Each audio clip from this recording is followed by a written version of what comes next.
ये बात समझने वाली है क्योंकि ये बात बड़ी स्पिरिचुअल है। जो भेड़ बेबी नहीं देती तो वो फिर क्या होती है? बांझ होती है। तो उसका एक ही हल है कि उसने सब चीजों को ब्लॉक किया, सब चीजों को ऐसे उसने स्टक किया होता है, तो मुफ्त का खर्चा आता है। तो मालिक कहता है इसको क्या कर दो, इसको छुरी फेर दो, खत्म कर दो, ज़िबा कर दो। कितना को समझ आ रही है? इसी तरह हम खुदा की क्या है? हम खुदा की क्या है? हम खुदा की भेड़े हैं। और बेबी देने का मतलब क्या होता है? अगर हमारे वसीला से अगर कोई रूह बचेगी तो वो हमारा बेबी है। जिस तरह से मैंने तौबा की और आज सारे आप किंगडम के अंदर हो, जो संडे को लोग आते हैं और जो अदर साइड से लोग आते हैं, वो जो सब इस चर्च को फॉलो करते हैं, वो खुदा की भेड़े जो खुदा ने मुझे दी, वो क्या है? वो मेरे बेबी हैं जो खुदा ने मुझे दिए हैं। कल जब आप खुदा की प्रेजेंस में जाओगे तो वो खुदा आपसे पूछेगा कि तुम्हारा अगुवा कौन है, तुम्हारा जो स्पिरिचुअल फादर है या तुम्हारा जो पास्टर है वो कौन है। और अगर तुम बड़ी बेस्ट जगह पर बैठे हो तो आपके पास्टर को आपकी वजह से फिर याद भी किया जाएगा। हालेलुया। तो मेरा ये बिलीव है कि जो मैं आपको दूंगा वो आपके भले और आपकी भलाई के लिए होगा।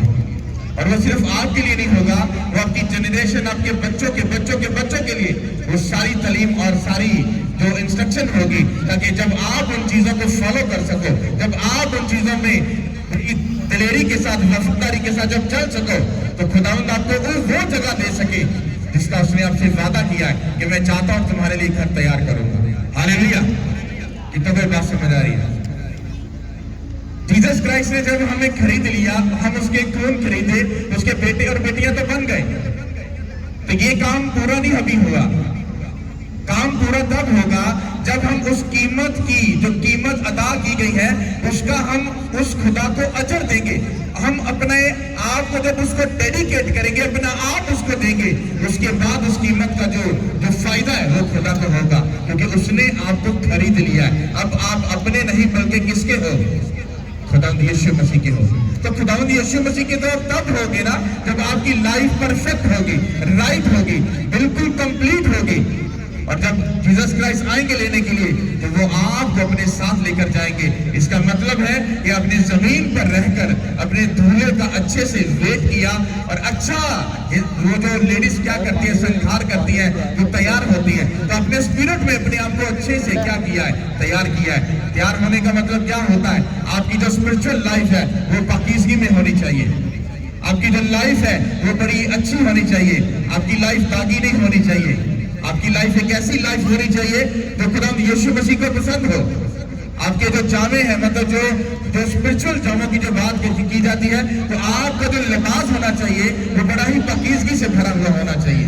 इतनी कोई बात समझ आ रही है? और ये सब बातें कब होती हैं? जब आप स्पिरिचुअल रूल्स को फॉलो करते हो, जब आप बाइबल की इंस्ट्रक्शन को क्या करते हो? फॉलो करते हो। लेकिन जब तक आप सिर्फ सादा बाइबल को पढ़ लिया या सादी सी प्रेयर कर ली, हम चर्च चले गए और उसके बाद कोई ऐसा गहरा कनेक्शन खुदा के साथ अगर आपका नहीं है, तो इसका मतलब है आप अधूरे क्रिश्चियन हो, आप पूरे क्रिश्चियन नहीं हो। जो असली मसीह होता है, असली क्रिश्चियन होता है, जिसने रियल में अपनी लाइफ जो है वो यीशु मसीह को डेडिकेट की होती है, वो कैसा इंसान होता है? सबसे पहले वो खुदा के साथ वफादार होता है। दूसरी बात, वो चर्च के साथ वफादार होता है। तीसरी बात, वो अपने पास्टर, अपने अगुवे के साथ वो वफादार होता है। और चौथी बात कि वो खुदा के प्लान में, उसके कामों में वो पूरा सीरियस होता है और पूरा खुदा के साथ सीरियस होकर वो हर काम में बढ़कर वो हिस्सा लेता है और खुदा के काम को क्या करता है? पूरा करता है। लेकिन कुछ लोग समझते हैं ये गलत है और ये रॉन्ग है। बस चर्च जाओ, प्रेयर करो, अपने काम, अपने बिजनेस, अपनी सब चीजों करो तो काम पूरा हो गया। नो, ऐसा नहीं है। आपको अपनी लाइफ खुदावंद यीशु मसीह को देनी पड़ेगी। अगर आपकी जिंदगी में यीशु मसीह की इन्वॉल्वमेंट नहीं है तो आप अधूरे क्रिश्चियन हो। अगर आपके बच्चों के बीच में खुदावंद की इंस्ट्रक्शन नहीं उनके चल रही, या आपकी बच्चों की इन्वॉल्वमेंट उनके साथ नहीं है, तो आपके बच्चे कंप्लीट नहीं है और शैतान आपकी सब खुशियों को, आपके सब इन हिस्सों को वो खा जाएगा और आपको मालूम भी नहीं पड़ेगा। कितनों को ये बात समझ आ रही है? हालेलुया। तो मैंने पिछले फ्राइडे आपको 5 बातें बताई थी। कौन सी? प्रेयर, फास्टिंग, बाइबल, गुनाह से दूर रहना, और 5वां अपनी कमाई का 10वां हिस्सा खुदा के घर में लाना। हालेलुया। तो हम शुरू करेंगे उस काम को ताकि आपको मालूम पड़ सके। आप में से यहाँ पर किसी का कितना भी बड़ा केस क्यों ना हो, वो मेरे साथ बेशक मीटिंग के बाद मेरे साथ टाइम लेकर वो पर्सनल मेरे साथ बैठ जाए। जो मैं आज प्रीच कर रहा हूं, अगर वो उसको फॉलो कर ले, आपकी प्रॉब्लम 10 साल पुरानी क्यों ना हो, मैं बोलता हूं 50 साल पुरानी क्यों ना हो, आपकी जो ट्रबल है, शर्मिंदगी है, रुसवाई है, जो बांझपन है, वो मैं बोलता हूं कि वो बहुत पुराना क्यों ना हो, आप सिर्फ इंस्ट्रक्शन को फॉलो कर लो।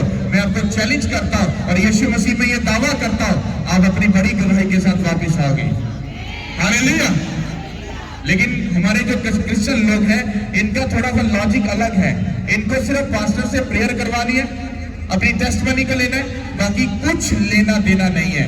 ना तो पास्टर की हम बात सुनना चाहते हैं ज्यादा लंबी चौड़ी, ना तो हम चर्च को इतना टाइम देना चाहते हैं, ना हम चर्च का और खुदा का कोई काम करना चाहते हैं। लेकिन हमें बरकत सबसे पहले चाहिए, और अगर हमें बरकत नहीं मिलेगी तो सॉरी टू से पास्टर जी, हम चर्च चेंज कर लेंगे, क्योंकि चर्च की कमी नहीं है। और जो हमारे स्पिरिचुअल फादर वो एक बात कहते हैं, अगर जिंदा चर्च तुम्हें 100 किलोमीटर या अगर 200 या 1000 किलोमीटर भी अगर तुम्हें दूर अगर मिले और तुम्हें मालूम पड़ जाए कि वो जिंदा चर्च है और मुझे वहां से बरकत मिलेगी, बाइबल कहती है और हमारे जो स्पिरिचुअल फादर वो यही कहते हैं, कहता है जिंदा चर्च में जाओ, क्योंकि तुम्हारी लाइफ की जो टेस्टमनी है वो उसी के साथ जुड़ी है, और तुम्हारी बरकत जो है वो उसी किंगडम के साथ है, क्योंकि वहां पर तुम अपनी सरफराजी को क्या करोगे, हासिल करोगे और तुम आगे बढ़ोगे। हालेलुया। अभी बहुत सारे लोगों को ये बात मालूम नहीं है।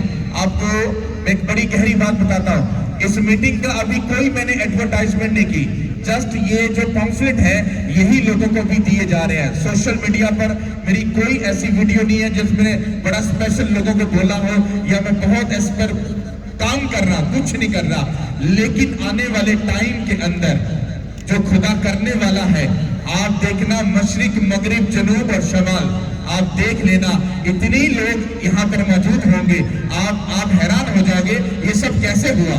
ये इसलिए होगा, क्यों? क्योंकि मुझे मालूम है जिस काम के लिए खुदा ने मुझे चुना है वो कोई आम काम नहीं, वो तो बड़ा खास है, क्योंकि आप लोग खुदा के भेड़ और उसकी बेटे और बेटियां और उसकी भेड़े हो, और अगर आपको सही खुराक नहीं दी जाएगी, आप उस जगह पर नहीं पहुंच सकते जहां पर खुदा आपको देखना चाहता है। और ये 5 बातें, कोई बंदा इन 5 बातों को गलत साबित कर दे, मैं उसके कदमों में बैठ जाऊंगा, क्योंकि मैंने इन 5 बातों पर अमल करके अपनी जिंदगी का एक लेवल देखा है और आगे देखने भी वाला हूं यीशु मसीह के नाम से। हालेलुया। अभी आप लोगों ने सही से इस मिनिस्ट्री को, इस चर्च को अभी देखा नहीं है, या इसके साथ अभी सही आपकी संगति नहीं है, लेकिन यहाँ पर आने वाला कोई भी ऐसा बुजुर्ग, बहन, बेटी या बेटा हो, कोई भी ऐसा जन कह दे कि मुझे जी 15-20 मिनट, दिन हुए या महीना हुआ और मुझे गवाही नहीं मिली, मैं आपको सच बोल रहा हूं, एक भी पर्सन ऐसा नहीं जिसको गवाही ना मिली हो। हालेलुया। तो जिस बात पर मैं आपको प्रीच करने वाला हूं, इस बात को अगर आप समझ जाओगे तो आपकी जो कितनी भी बड़ी प्रॉब्लम क्यों ना हो, मैं आपको प्रॉमिस करता हूं वो आपको छोड़कर भाग जाएगी और गुड न्यूज आपकी लाइफ का हिस्सा होगी और आप अपनी बड़ी गवाही के साथ वापस आओगे यीशु के नाम के वसीले से। हालेलुया। तो कोई बात समझ आ रही है? अपने हाथों को उठाओ और तारीफ करो। सब अपनी बाइबल को निकालो और हम खुदा के वचन से सुनेंगे और फिर इसको समझेंगे। हालेलुया। हम खुदा के पाक कलाम में से आस्तर की किताब उसका 4 बाब 14 से 17 आयत तक पढ़ेंगे। ये अय्यूब की किताब से पहले आती है। आस्तर की किताब उसका 4 बाब 14 आयत।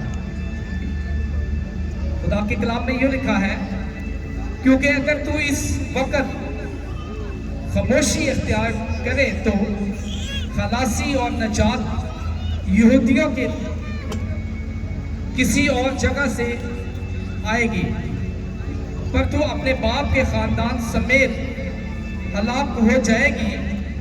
और क्या जाने के तू ऐसे ही वक्त के लिए सल्तनत को पहुंची है।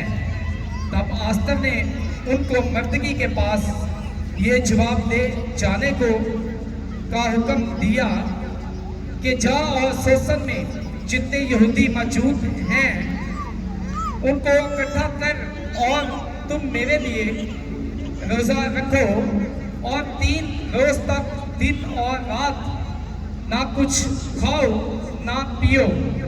मैं भी और मेरी सहेलियां इसी तरह से रोज़ा रखेंगी और ऐसे ही मैं बादशाह के हुजूर जाऊंगी जो आइन के खिलाफ है, और अगर मैं हलाक हुई तो हलाक हुई।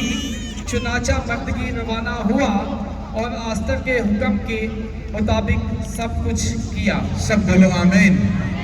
आस्तर की स्टोरी को कितने लोग जानते हैं? वो हाथ उठाओ, पूरा हाथ उठाओ। ओके, सब लोग जानते हो। तो बड़ी सिंपल सी सादी सी बात आपको समझानी, अगर आपको समझ आए तो मेरा ये बिलीव है कि जरूर समझ आएगी। हालेलुया। जीसस क्राइस्ट जब इस दुनिया में आए तो उन्होंने जब बपतिस्म लिया तो बपतिस्म लेने के बाद खुदावंद का रूह उनको कहां पे ले गया? जंगल में। फिर उन्होंने वहां पर क्या किया? 40 दिन और 40 रात क्या किया? फाका काटा, मतलब हम उसको फास्टिंग बोल सकते हैं। तो ऐसी कौन सी ऐसी बात है कि जीसस क्राइस्ट को खुदा का काम शुरू करते साथ ही फास्टिंग में जाना पड़ा? क्यों? ये बड़ी ही डीप टीचिंग है, बहुत ही डीप ये बातें हैं, क्योंकि अगर इसको सही तरीके से फास्टिंग को अगर प्रीच किया जाए तो उसके लिए एक मीटिंग काफी नहीं होगी। क्योंकि फास्टिंग के बीच में सबसे पहले आती है 1 दिन की फास्टिंग, फिर आती है 3 दिन की फास्टिंग, फिर 5 दिन की फास्टिंग, फिर 7 दिन की फास्टिंग, फिर 21 दिन की फास्टिंग, फिर 40 डे की फास्टिंग, और इससे आगे भी है। लेकिन अगर हम इसी को समझ लें तो बहुत बड़ी बात है। जो 40 डे की फास्टिंग है, बहुत लोगों ने आप में से की होगी, लेकिन बाइबल में जाकर स्टडी करो। 40 डे की फास्टिंग एक इतनी बड़ी रेवलेशन लेकर आती है, इतनी बड़ी तब्दीली लेकर आती है, आपको मालूम नहीं है। लेकिन जब लोग 40 डे की फास्टिंग करते हैं, उनको फास्टिंग करने के लॉजिक का पता नहीं होता। इसीलिए जब वो फास्टिंग करते हैं तो उनको वो रिजल्ट नहीं मिलता जो बाइबल के बीच में उसका असर लिखा है। बाइबल कहती है जीसस क्राइस्ट ने जब 40 दिन और 40 रात रोजा रखा तो एक बहुत बड़ी तब्दीली आई। शैतान खुद आया था उस फास्टिंग के बाद यीशु मसीह को चेक करने के लिए, उसके साथ छेड़खानी करने के लिए, या उसके साथ बात करने के लिए, या उसको डाउन करने के लिए, उसको गिराने के लिए। मुझे बड़ी अच्छे से याद है जब मैं वापस आया था अपने स्पिरिचुअल फादर के पास से, जब मैं वापस आया तब मुझे 6 मंथ की मैंने फास्टिंग स्टार्ट की थी। जब मैंने स्टार्ट की तो वो उसमें मैं बीच में खोल लेता था, तो उसमें भी मुझे मालूम पड़ा मेरे बदन को, और मेरे में ऐसी वीकनेस आई थी कि मुझे आज भी वो वीकनेस याद है।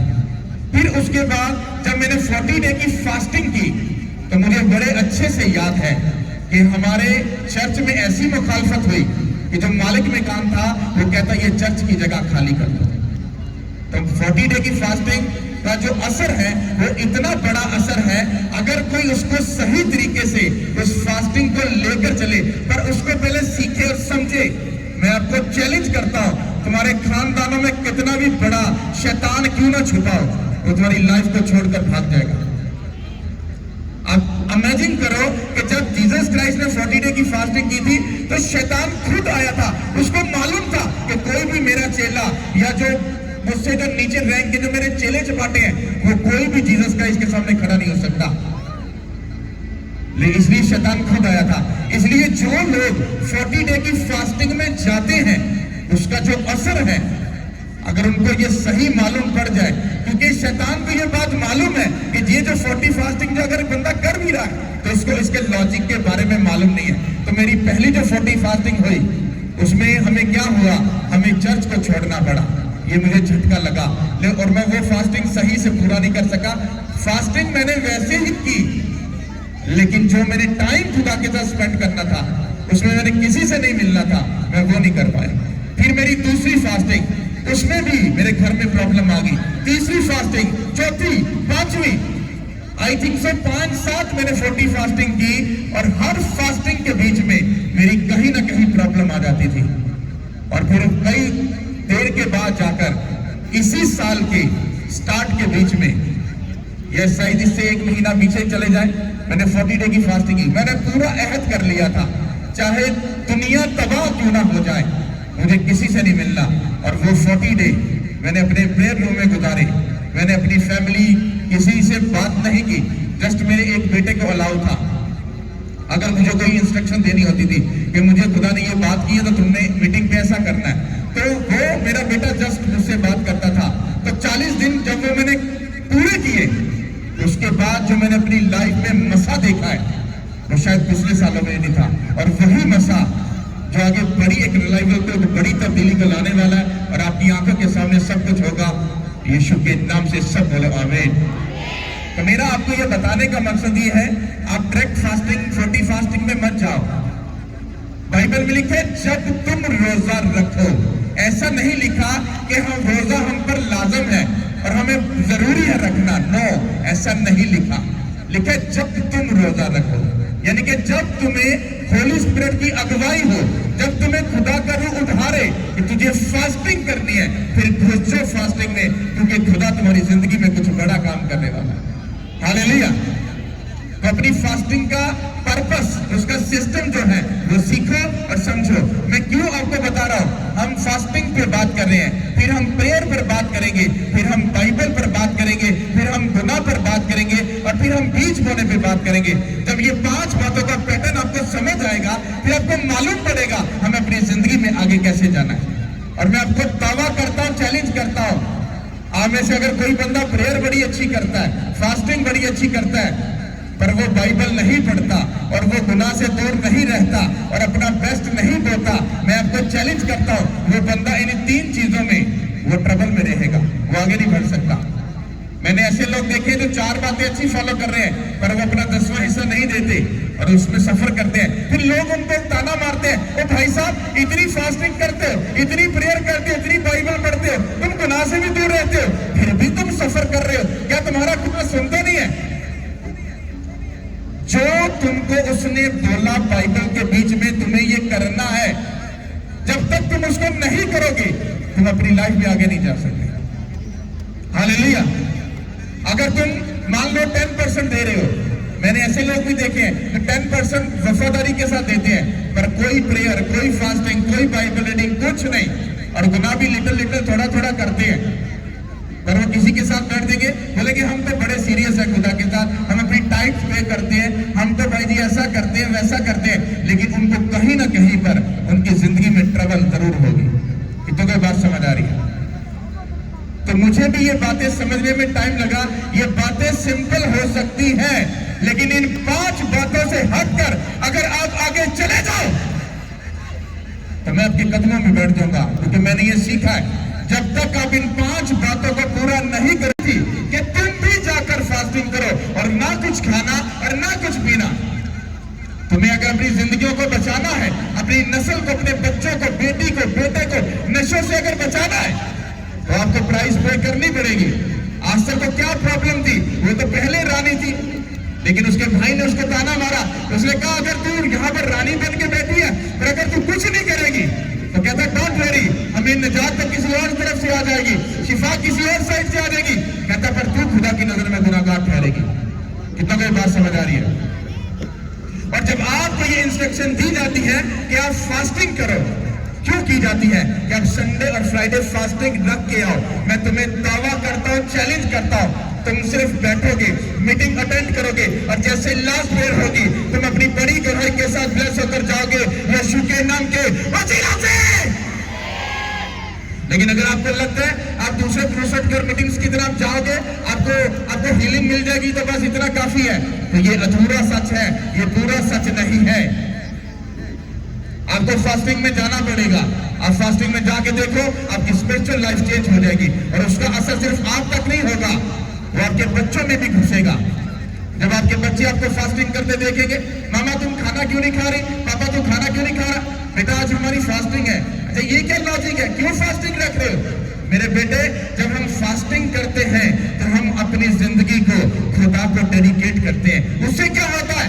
उससे मेरे बेटे, खुदा की नजर में हम उसको अच्छे लगते हैं, वो हमें प्यार करता है, वो बरकत देता है, उसे हमें अपने खून से खरीदा है। तो आप इनडायरेक्टली अपने बच्चों को स्पिरिचुअल तालीम दे रहे हो, कानून बता रहे हो।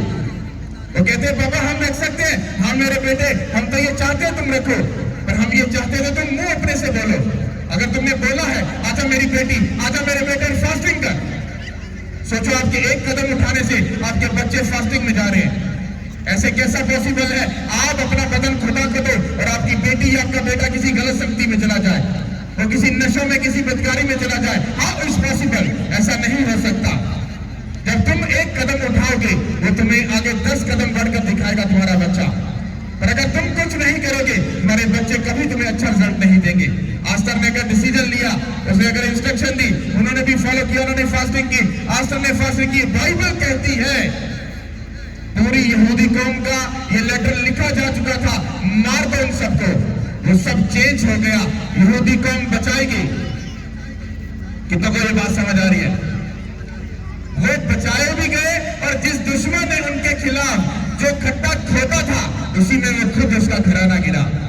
मैं आपको ये प्रोफेटिक वर्ड देता हूं, आप अगर फास्टिंग के पैटर्न में घुसने के लिए तैयार हो, मैं आपको सच बोल रहा हूं, शैतान ने कितने भी खट्टे आपकी लाइफ में क्यों ना खोदे हो, शैतान ने कितनी भी बीमारी या ट्रबल तुम्हें क्यों ना दी हो, मैं तुम्हें दावा करता हूं वो खुद ही उस खड्डे में गिरेगा और तुम बच जाओगे यीशु के नाम के वसीला से। हालेलुया! मैं आपको सच बोल रहा हूं, मुझे फास्टिंग करने के लिए क्यों बोला? क्योंकि जब किसी के ऊपर हाथ रख के प्रेयर होती है तो मालूम नहीं उसके अंदर कौन सी डिमंस काम कर रही है, कौन सा शैतान काम कर रहा है। लेकिन जब हम प्रेयर और फास्टिंग में होते हैं तो शैतान को मालूम होता है मुझे अब इनकी जिंदगी से जाना पड़ेगा, क्योंकि ये एक ऐसे सिस्टम में है जहां पर प्रेयर करने वाला सिस्टम है, फास्टिंग करने वाला सिस्टम है। ये बस ऐसा नहीं आओ शिफा लो और भाग जाओ, ऐसा सिस्टम नहीं है। आपको आप में से शैतान निकालने से पहले आपको ये प्रीच किया जाएगा, आपको काउंसलिंग की जाएगी कि फास्टिंग करो, प्रेयर करो, बाइबल पढ़ो। और देखो जैसे तुम पढ़ना शुरू करोगे शैतान को मालूम हो जाएगा ये बदन एक राइट प्लेस पर जा रहा है, राइट ट्रैक पर जा रहा है, तो मैं इस बदन पर ज्यादा देर कब्जा नहीं कर सकता। लेकिन जब हमें ये प्रीच नहीं किया जाता, हमें ये बातें नहीं बताई जाती और हम सिर्फ शिफा के पीछे भागते हैं, तो फिर हम बड़ी गवाही को रिसीव नहीं कर सकते। हालेलुया! तो फास्टिंग करने का मतलब क्या है कि आगे जो रूहें आने वाली हैं, जब उनके लिए प्रेयर होगी, जब उनकी लाइफ चेंज होगी, तो खुदा बहुत सारा जो एक खिता है जब उसको भरेगा तो खुदा का किंगडम बढ़ेगा और खुदा अपने बेटे और बेटियों को देखकर खुश होगा। और फिर वो अपने उस पास्टर से, अपने उस मैन ऑफ गॉड से पूछेगा, बोलेगा ये किसकी भेड़ें हैं? तो बताया जाएगा ये इसकी है। बोलेगा शाबाश मेरे बेटे, तूने अच्छा काम किया, आजा मेरे बेटे मेरे बाप के दाहिनी हाथ, क्योंकि यहाँ पर तेरे लिए अच्छी जगह तैयार है, क्योंकि तूने मेरे लोगों के लिए इतना सेक्रीफाइस किया। अब मैं तुम्हें अच्छी जगह दूंगा यीशु के नाम के वसीला से। क्यों मैं आपको बोल रहा हूँ कि खाली ये पास्टर का काम नहीं, आपका भी काम है रूहों को बचाना। जब आप किसी रूह को चर्च में लेके आते हो, उसको टेस्टिमनी मिलती है, उसको गवाही मिलती है, तो आपकी जितनी प्रॉब्लम होती है वो ऑटोमेटिकली आपको छोड़कर चली जाती है। क्यों? क्योंकि जब आपने यीशु मसीह की भेड़ का बचाने का जिम्मा उठा लिया, तो आपकी प्रॉब्लम को फिर वो ठीक करने का जिम्मा वो उठा लेता है। हालेलुया! अगर हम अपने ही सेल्फ के लिए, अपने ही सिर्फ मकसद के लिए काम करेंगे तो हम लालची बन जाएंगे। कोई अपने फाइनेंस के साथ अपने खुदा के काम को ऊंचा करता है, कोई रूहों को लाकर, कोई प्रेयर करके अपने पास्टर के लिए, उसकी फैमिली के लिए, कोई किंगडम के लिए प्रेयर करके। हर किसी का थोड़ा अलग अलग है। हालेलुया!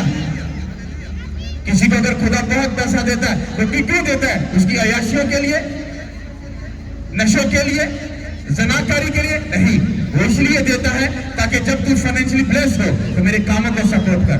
कोई बहनें बहुत फास्टिंग करती हैं, बहुत प्रेयर करती हैं, तो अगर वो एवेंजलिज्म नहीं कर सकती, वो बीज अगर अच्छा नहीं बो सकती, तो उनके लिए कॉलिंग क्या होती है? वो अपने मैन ऑफ गॉड के लिए प्रेयर करें, उस किंगडम के लिए प्रेयर करें, उस कलीसिया के लिए प्रेयर करें, उनके लिए फास्टिंग करें। उनकी कॉलिंग है। कितना ये बात समझ आ रही है? तो मैंने जो आपको बात जो बताई है, अगर एक औरत एक ऐसा डिसीजन लेके उसने अपनी जान की परवाह किए बगैर वो डिसीजन लेकर अगर उसमें घुस सकती है और पूरी यहूदी कौम को बचा सकती है। अरे मेरे भाई मेरे बहन, आप तो वहां पर बहुत सारे लोग बैठे हो, अगर तुम लोग सारे मुत्तफिक होकर संडे और फ्राइडे रोजा रख के आ जाओ तो मेरा एक मुद्दा है जिस पर मैं अभी प्रेयर कर रहा हूं। वो क्या मुद्दा है? खुदावंद इस मुल्क के अंदर एक बड़ा ही पीस और इत्मीनान का रूह काम करे। इस मुल्क में तेरे लोगों की, तेरे किंगडमों के सबब से तेरा नाम इतना ऊंचा हो जाए, इतना वादा है। हाँ, पर तुमने सीखा क्या?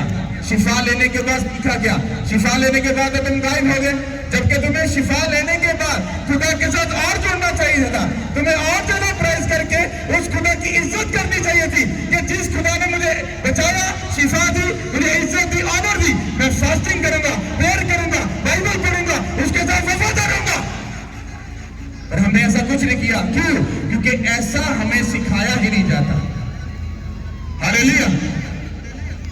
तो आपका केस, आपका प्रॉब्लम कितनी भी बड़ी क्यों ना हो, हफ्ते में 2 फास्टिंग करो, मेरा तुमसे वादा है, तुम्हारी लाइफ के जुए बंधन टूटने शुरू होंगे। ये एक रेगुलर अपनी लाइफ का हिस्सा बना दो।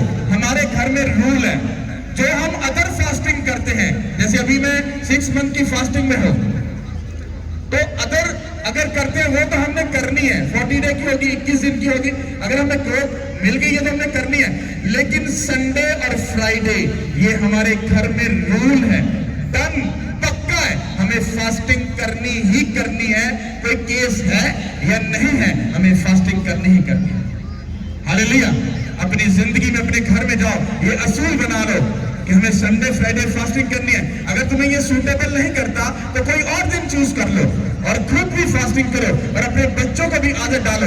लंबी नहीं कर सकते, शॉर्ट फास्टिंग कर लो, पर फास्टिंग के पैटर्न में घुस जाओ। एक दिन तुम लॉन्ग टाइम भी, लंबी फास्टिंग भी करने के काबिल बन जाओगे। हालेलुया। पहले अपनी उस टेस्टमनी को संभालने का तरीका सीखो कि मैं टेस्टमनी को संभालना कैसे है। अपनी हीलिंग को, अपनी शोहरत को, इज्जत को, पैसे को, अपनी सरफराजी को, बच्चों को मैंने संभालना कैसे है। पहले उन बातों को सीख लो, लाइफ कभी भी प्रॉब्लम में नहीं जाएगी। बस फटाफट चाहिए, फटाफट चाहिए। प्रेयर कौन करेगा? पादरी साहब खुशी। रोजा कौन रखेगा? पादरी साहब खुशी। पर्सनल प्रेयर जिसे याद कौन रखेगा? पादरी साहब खुशी। पुट्टे कमा तो दूर कौन रहेगा? पास्टर जी खुशी। लोगों की हेल्प कौन करेगा? पादरी साहब खुशी। ते तुसी की करोगे? हम मौजे मारेंगे पास्टर साहब। अच्छी बात है। हालेलुया। तो अपनी लाइफ का पहला असूल बनाओ कि हमें क्या करना है। फास्टिंग शुरू करनी है। आपका केस कोई भी है, छोड़ दो। बाइबल कहती है वो तुम्हारे मांगने से पहले जानता है। कितनों को ये बात मालूम है? तो तुम्हारे बाप को मालूम है तुम्हें क्या चाहिए, पर क्या तुमने उससे कुछ लेने के लिए क्या कोई प्राइज उसको पे की? तो कोई शरारती जो टिप्पणियां करने लगे, पादी साहब कितने का पैसा लग दे, तू शैतान है, तेरे मुंह के अंदर शैतान बैठा है। तुम मांगो तो ठीक, खुदा तुमसे कुछ कहे तो तुम टिप्पणी कर दो। कितनी शर्मिंदगी की बात है। अरे जो जिसके अपने हीरे के प्लेनेट है, सोने के प्लेनेट है, अरे भाई साहब उसको तुम्हारे 10, 20, 50 हजार से या 10 लाख से क्या लेना देना। वो तुम्हारा हार्ट चेक करता तुम अंदर से कोड़ी इंसान हो या कि दिल के अच्छे इंसान हो। हालेलुया। वो तुमसे तुम्हारी डेडिकेशन मांगता है कि अपना बदन मुझे दे। जब आप फास्टिंग करते हो तो बेसिकली आप अपने बदन को काबू में कर लेते हो। इस बदन को आप लगाम डाल लेते हो कि मुझे किसी गलत वे पे जाना नहीं है, क्योंकि मैं खुदा की प्रेजेंस में हूं। हालेलुया। तो थोड़ी थोड़ी डोज आपको मिलती जाएगी। मेरा चैलेंज है, मैं चैलेंज कर रहा हूं, पर्सनल मिलकर मेरे साथ काम लिखवा लो, इन 5 बातों को फॉलो करो। मैं तुम्हें दावा करता हूं, चैलेंज करता हूं, लाइफ के जुए बंधन ना टूटेंगे। मुझे फिर कहना, क्योंकि मैंने ये प्रैक्टिकल किया है और लाइफ के जुए बंधन टूटे हैं। अगर मैं आज यहाँ पर हूँ तो इसका रीजन यही है कि मैं अपने खुदा के कानून को फॉलो कर रहा हूँ जिसने मुझे कहे। हालेलुया। और जो बातें उसने मुझे सिखाई हैं मैं आपको बता रहा हूं, क्योंकि ये पैटर्न सारा खुदा मुझे बताया है। मेरे लोगों को बताओ कि फास्टिंग में जाओ, प्रेयर में जाओ, तुम बाइबल को ज्यादा से ज्यादा पढ़ो और देखो मैं तुम्हारी लाइफ में कैसे आता हूं। जिस खुदा को तुम मानते हो, जब उसके बारे में बाइबल पढ़ने के बाद तुम्हें अगर नॉलेज ही नहीं है तो तुम किस खुदा को मानते हो? जिस खुदा को मानते हो उसको, उसकी नॉलेज तुम्हारे पास होनी चाहिए। वो कौन है, वो क्या है और वो क्या कर सकता है।